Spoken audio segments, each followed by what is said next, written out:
Bismillahirrahmanirrahim. Alhamdulillahilladzi an'amana bi ni'matil iman wal islam wa nusalli wa nusallimu ala khairil anam sayyidina Muhammad wa ala alihi washabbihi ajmain amma ba'du. Azabiku semua yang dirahmati Allah Subhanahu wa taala. Jamaah Wahabi merasa mereka telah benar dalam menjalankan pemahamannya. Padahal faktanya apa yang diterima oleh mereka dari ustadz-ustadznya tersebut ialah hidangan yang telah ada dan siap saji. Hidangan tersebut pun masih perlu dipertanyakan. Apakah sudah higienis, sudah baik untuk dimakan, ataukah belum akan kebersihan dan keamanannya. Parahnya lagi, lantaran karena nafsu, melihat enak sepertinya makanan tersebut, langsung saja disikat. Kalau kita mau sadar, apalagi sebagai seorang penuntut ilmu itu tak bisa seperti itu. Apalagi langsung telan mentah-mentah. Instan sekalipun tetap harus diproses. Ibarat mie saja, namanya saja mie instan. Padahal harus direbus, dikasih kecap, minyak, bumbu, dan lain-lain. Azabiku semua, sebagaimana dikatakan oleh Syekh Ali Jum'ah, permasalahan terbesar dari para penuntut ilmu saat ini adalah keinginan mereka untuk mendapat ilmu secara instan.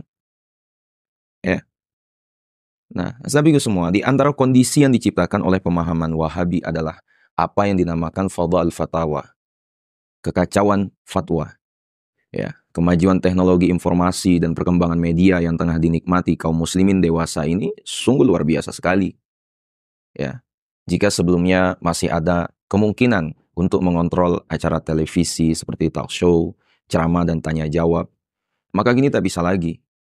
Ini dikarenakan munculnya beragam jenis media audio dan audiovisual yang mudah diakses tanpa sensor.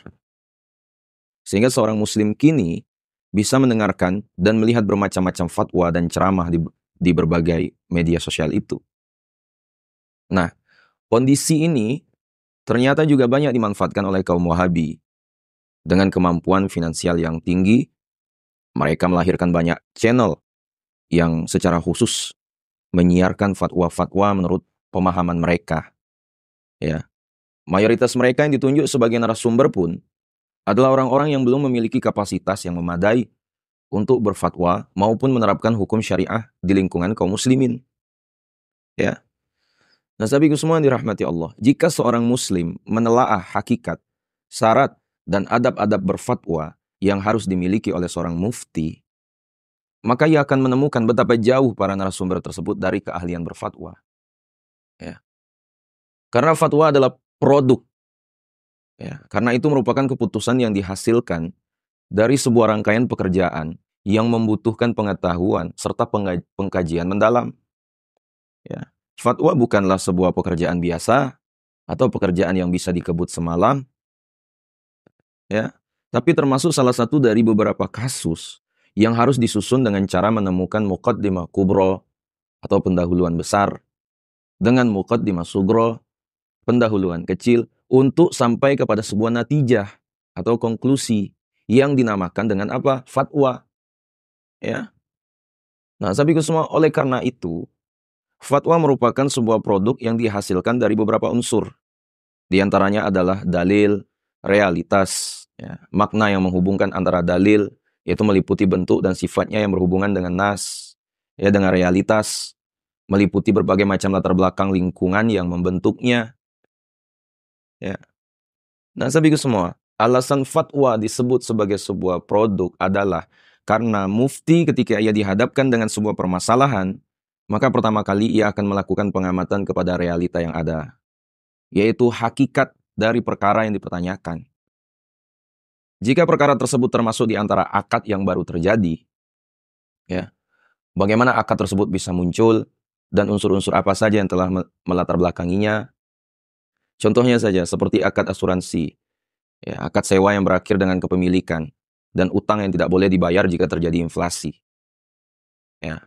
Setelah meneliti bentuk akad tersebut, serta unsur-unsur yang ada di dalamnya, seorang yang berfatwa atau seorang mufti kemudian mulai mencari hukum akad tersebut apabila sifatnya sederhana, dan juga hukum bagian-bagiannya apabila tersusun dari banyak bagian, disertai dalil-dalilnya secara berurutan dari nas-nas Al-Quran dan Sunnah jika ada. Jika tidak ada, maka dari ijtihad yang telah ia lakukan, baik berupa qiyas dengan berbagai syarat-syaratnya, ya, istislah atau istihsan, ya. Dilihat dari makna ini, fatwa merupakan sebuah proses menyusun dan berkreasi. Singkatnya bahwa proses meneliti permasalahan dan mengungkap hakikat yang sebenarnya merupakan sebuah proses yang sangat rumit. Ya. Begitu juga proses mencari dalil untuk hukum yang tepat untuk permasalahan tersebut juga rumit. Ya. Khususnya apabila permasalahan tersebut merupakan beberapa kasus yang tidak ada nasnya. Atau tidak bisa disamakan dengan permasalahan lain. Ya. Nazabi semua yang rahmati Allah. Ulama itu memperingatkan untuk tidak mengeluarkan fatwa tanpa ilmu dan keahlian yang cukup. Ya. Karena disebabkan besarnya pengaruh sebuah fatwa. Dan sedikitnya orang-orang yang memiliki keahlian di bidang fatwa. Ya. Maka ulama kita memberi peringatan, ulama aswaja memberi peringatan keras untuk tidak gampang mengeluarkan fatwa. Ya. Ada beberapa perkataan ulama tentang hal ini. Imam An-Nawawi itu pernah berkata, ketahuilah bahwa ifta, memberikan fatwa adalah pekerjaan yang sangat berbahaya, tapi memiliki kedudukan yang tinggi, keutamaan yang besar. Karena mufti adalah pewaris para nabi dan penunai fardu kifayah. Meski demikian, kemungkinan ia berbuat salah sangatlah besar. Untuk itu, mereka para ulama berkata, mufti memiliki kedudukan sebagai pengganti khalifah Allah di dunia. Diriwayatkan dari Ibnu Al-Munqadar bahwa beliau pernah berkata, orang yang alim merupakan penengah antara Allah Subhanahu wa taala dengan makhluknya. Maka hendaklah ia melihat bagaimana cara masuk kepada mereka. Nah, kami juga meriwayatkan dari ulama salaf dan khalaf yang menunjukkan banyak dari mereka tidak ingin mengeluarkan fatwa. Ya. Kami sebutkan sebagian riwayat tersebut dengan niat untuk mendapat barokah. Ya, itu diriwayatkan dari Abdurrahman bin Abu Laila. Ia berkata, aku menemukan 120 sahabat Ansor. Dan ketika salah seorang dari mereka ditanya tentang sebuah masalah, maka mereka akan mengembalikannya kepada orang lain. Orang itu lalu mengembalikannya kepada orang lain. Begitu seterusnya. Sampai akhirnya kembali lagi ke orang pertama yang ditanya. Ya. Sabi ke semua, dalam sebuah riwayat yang lain itu dikatakan, tidaklah sebagian mereka jika diminta menceritakan sebuah hadis, kecuali ia akan senang. Jika saudaranya yang lain mau untuk menceritakannya kepada yang meminta. Dan tidaklah ia akan dimintai fatwa, kecuali ia akan senang jika saudaranya yang lain yang memberikan fatwa tersebut. Dari Ibnu Mas'ud, dari Sayyidina Ibnu Mas'ud dan Sayyidina Ibnu Abbas, beliau berdua berkata, barang siapa yang berfatwa pada setiap masalah yang ditanyakan kepadanya, maka ia adalah orang gila. Dari Imam Asy-Sya'bi, Imam Al-Hasan, dan Imam Abu Hasin, ya, dari generasi tabi'in, mereka berkata, sesungguhnya salah satu dari kalian akan berani berfatwa di setiap masalah. Padahal, seandainya masalah itu dihadapkan kepada Sayyidina Umar bin Khattab, radhiyallahu an, niscaya ia akan mengumpulkan seluruh ahlul badar untuk dimintai pendapat. Dari Imam Atha bin Asy-Sya'ib At-Tabi'i, ia berkata, aku menemukan beberapa kaum, apabila salah seorang dari mereka ditanya tentang suatu perkara, maka ia akan berbicara sambil gemetaran. Tuh. Dari Imam Ibnu Abbad dan Muhammad bin Ajlan, mereka berkata, ketika orang alim lalai mengatakan, aku tidak tahu, maka ia telah menemui kehancurannya. Dari Imam Sufyan bin Uyainah, ya, dan Salinun, mereka berkata, orang yang paling berani berfatwa adalah orang yang paling sedikit ilmunya. Dari Al-Imam Al-Asram, ia berkata, aku pernah mendengar Imam Ahmad bin Hanbal banyak berkata, aku tidak tahu. Sekalipun pada permasalahan yang banyak pendapat ulama di dalamnya.